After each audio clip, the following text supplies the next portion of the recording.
H. G. Wells, The War That Will End War. Part 9. An Appeal to the American People.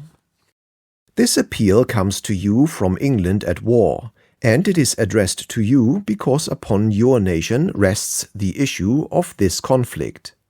The influence of your states upon its nature and duration must needs be enormous, and at its ending you may play a part such as no nation has ever played since the world began. For it rests with you to establish and secure, or to refuse to establish and secure, the permanent peace of the world, the final ending of war. This appeal comes to you from England, but it is no appeal to ancient associations or racial affinities. Your common language is indeed English, but your nation has long since outgrown these early links. The blood of every people in Europe mingles in the unity of your states, and it is to the greatness of your future, rather than the accidents of your first beginnings, to the humanity in you, and not to the English and Irish and Scotch and Welsh in you, that this appeal is made. Half the world is at war, or on the very verge of war. It is impossible that you should disregard or turn away from this conflict. Unavoidably, you have to judge us. Unavoidable is your participation in the ultimate settlement, which will make or mar the welfare of mankind for centuries to come.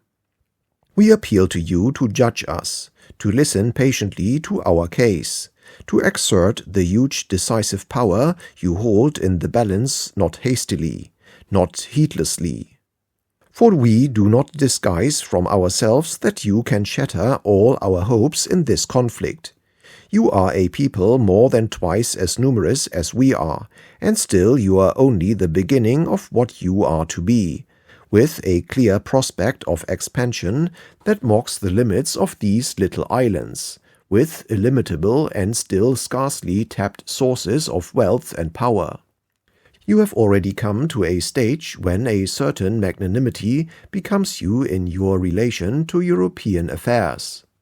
Now, while you, because of your fortunate position and because of the sane and brotherly relations that have become a fixed tradition along your northern boundary, we English had a share in securing that, while you live free of the sight and burden of military preparations, free as it seems forever, all Europe has for more than half a century bent more and more warily under a perpetually increasing burden of armaments.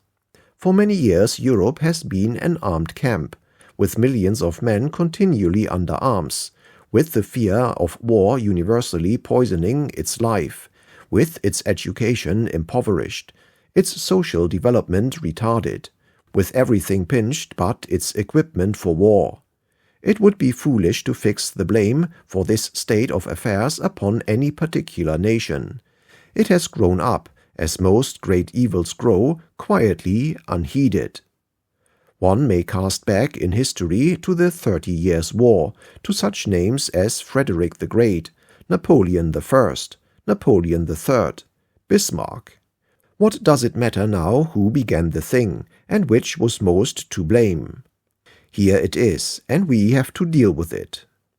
But we English do assert that it is the government of the German Emperor which has for the last 40 years taken the lead and forced the pace in these matters, which has driven us English to add warship to warship in a pitiless competition to retain that predominance at sea upon which our existence as a free people depends, and which has strained the strength of France almost beyond the pitch of human endurance, so that the education and the welfare of her people have suffered greatly, so that Paris today is visibly an impoverished and overtaxed city. And this perpetual fear of the armed strength of Germany has forced upon France alliances and entanglements she would otherwise have avoided. Let us not attempt to deny the greatness of Germany and of Germany's contributions to science and art and literature and all that is good in human life. But evil influences may overshadow the finest peoples, and it is our case that since the victories of 1871, Germany has been obsessed by the worship of material power and glory and scornful of righteousness, that she has been threatening and overbearing to all the world. There has been a propaganda of cynicism and national roughness, a declared contempt for treaties and pledges, so that all Europe has been uneasy and in fear. And since none of us are saints, and certainly no nations are saintly, we have been resentful. There is not a country in Europe that has not shown itself resentful under this perpetual menace of Germany. And now at last and suddenly the threatened thing has come to pass, and Germany is at war. Because of a murder committed by one of her own subjects, Austria made war upon Serbia. Russia armed to protect a kindred country. And then, with the swiftness of years of premeditation, Germany declared war upon Russia and struck at France, striking through the peaceful land of Belgium, a little country we English had pledged ourselves to protect, a little country that had never given Germany the faintest pretext for hostility, and in the hope of finding France unready. Of course, we went to war. If we had not done so, could we English have ever looked the world in the face again? And it is with scarcely a dissentient voice that England is at war. Never were the British people so unanimous. All Ireland is with us, and the conscience of all the world. And now this war has begun. We are resolved to put an end to militarism in the world forevermore. We are not fighting to destroy Germany. It is the firm resolve of England to permit no fresh conquered provinces to darken the future of Europe. Whatever betide, all German Germany will come out of this war undivided and German still. Her own conquests she may have to relinquish, her Poles and other subject peoples, but that is the utmost we shall exact of her. With the accession of Austria, Germany may even come out of this war a larger Germany than at the beginning. We have no hatred of things German and German people. But we are fighting to break this huge fighting machine forever, this fighting machine which has been such an oppression as no native-born American can dream of, to every other nation in Europe. We are fighting to end Kaiserism and Kruppism forever and ever. There, shortly and plainly, is our case and our object. Now let us come to the immediate substance of this appeal. We do not ask you for military help. Keep the peace which it is your unparalleled good fortune to enjoy so securely. But keep it fairly. Remember that we fight now for national existence, and that in the night, even as this is written, within 100 miles or so of this place, the dark ships fell their way among the floating mines with which the Germans have strewn the North Sea, and our sons and the sons of Belgium and France go side by side, not by the 100 nor by the 1,000, but by the 100,000, rank after rank, line beyond line, to death. Even as this is written, the harvest of death is being reaped. Remember our tragic case. Europe is full of joyless determination to end this evil forever. She plunges grimly and sadly into the cruel monstrosities of war, and assuredly there will be little shouting for the victors whichever side may win. At the end we do most firmly believe there will be established a new Europe, a Europe ridden of rankling oppressions, with a free Poland, a free Finland, a free Germany, the Balkans settled, the little nations safe, and peace secure. And it is of supreme importance that we should ask you now, what are you going to do throughout the struggle, and what will you do at the end? One thing we are told in England that you mean to do, a thing that has moved me to this appeal. for it is not only a strange thing in itself, but it may presently be followed by other similar ideas. Come what may, all the liberal forces in England and France are resolved to respect the freedom of Holland. But the position of Holland is, as you may see in any atlas, a very peculiar one in this war. The Rhine runs along the rear of the long German line as if it were a canal to serve that line with supplies, and then it passes into Holland and so by Rotterdam to the sea.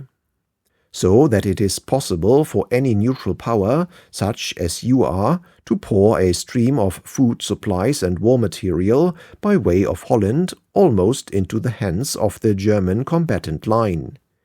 Even if we win our battles in the field, this will enormously diminish our chance of concluding this war. But we shall suffer it.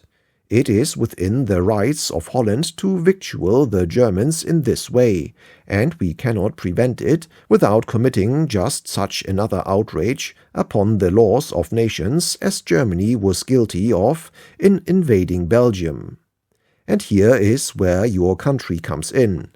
In your harbors lie a great number of big German ships that dare not venture to sea because of our fleet. It is proposed, we are told, to arrange a purchase of these ships by American citizens, to facilitate by special legislation their transfer to your flag, and then to load them with food and war material and send them across the Atlantic and through the narrow seas.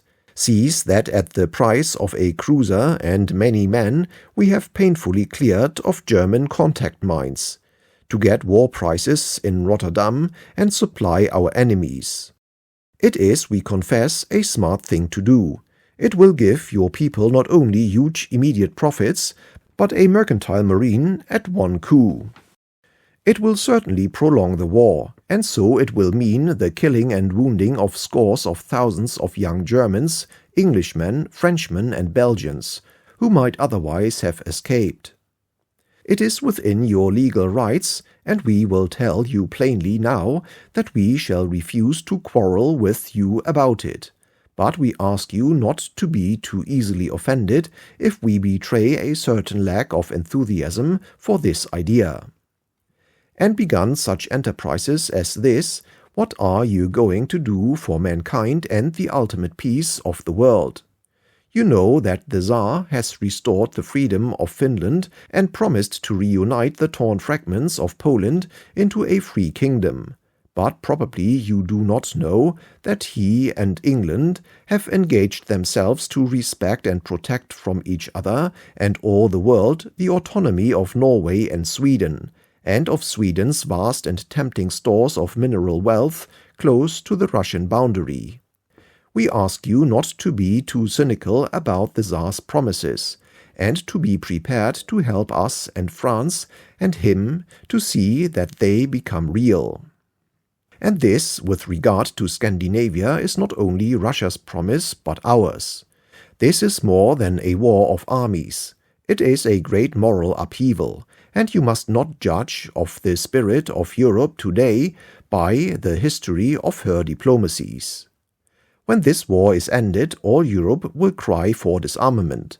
Are you going to help then, or are you going to thwart that cry?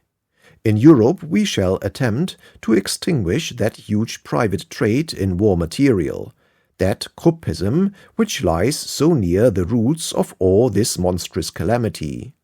We cannot do that unless you do it too. Are you prepared to do that? Are you prepared to come into a conference at the end of this war to ensure the peace of the world, or are you going to stand out, make difficulties for us out of our world perplexities, snatch advantages, carp from your infinitive security at our allies, and perhaps in the crisis of our struggle pick a quarrel with us upon some secondary score? Are you indeed going to play the part of a merely numerous little people, a cute, trading, excitable people, or are you going to play the part of a great nation in this life and death struggle of the old world civilizations? Are you prepared now to take that lead among the nations to which your greatness and freedom point you? It is not for ourselves we make this appeal to you. It is for the whole future of mankind. And we make it with the more assurance because already your government has stood for peace and the observation of treaties against base advantages. Already the wounds of our dead cry out to you.